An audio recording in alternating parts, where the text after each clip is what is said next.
Georgia Gold Rusher is Six Flags Over Georgia's newest roller coaster, opening in March of this year.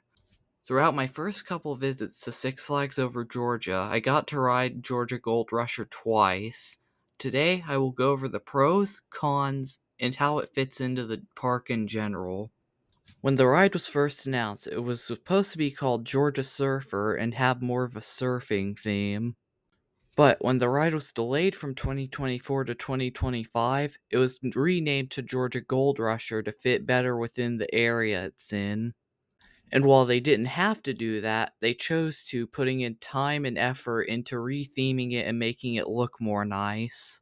Now, let's take a look at the layout and see how good it is.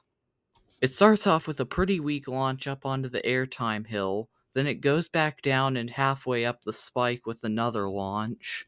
It then goes back down, launches over the airtime hill, and then takes another launch up about 3/4 of the way onto the other spike. It does that a few times before slowing down on the airtime hill, going halfway up the spike close to the station, and slowing down from there, going to a complete stop. As for how good the elements are, the airtime hill is pretty good, giving some decent airtime, especially when you're going forwards or backwards.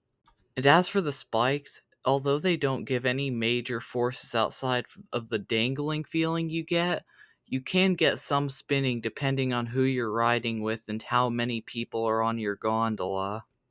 And as for the launches, while they aren't anything super extreme, they're still pretty fun. Now, I'll get to my pros and cons for the ride before I decide whether or not it was a good fit at Six Flags Over Georgia. The first pro is how nice it looks. It looks beautiful right in the middle of the park, and the queue is very elaborate, as well as its sign. And that leads us to the first major con of the ride, being that there's no real shade in the queue other than in the station. The day I went on was really hot, being well over 90 degrees, so it wasn't pleasant being left out to bake in the hot Georgia sun. And it was so hot out that one guest in the queue the day I went passed out due to the heat. The second major pro is how high quality the ride is. Most of the members of the general public who got off it seemed to love it. Another thing that adds to the ride's quality is the fact that they didn't have to add any sort of vest restraint to it. There's too many rides where there's a vest restraint on it that's super annoying and it makes the ride uncomfortable. So thanks to Intamin for not having any vest restraint on the ride. The second con of the ride is the capacity of it. The trains only seat 10 people per gondola, so 20 people per train since there's two gondolas. Combine this with the fact that there's no turntable, so that there's lower capacity. In the bad operations when I went, you get a slow moving line.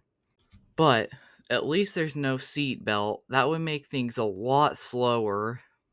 And my final main point I'd like to bring up isn't really a pro, but it isn't really a con either. It's the short ride cycle. While it does leave you wanting more, it does compensate for the bad operations and helps keep the line at least somewhat moving. Now, for whether or not I think this is a good addition, I do think it is, but I do think this isn't what the park truly needed. What they really needed was either a Zamperla Gravity or something similar for really young kids, or a stepping stone coaster to bridge the gap between Joker Funhouse Coaster and Dahlonega Mine Train and the bigger thrill rides.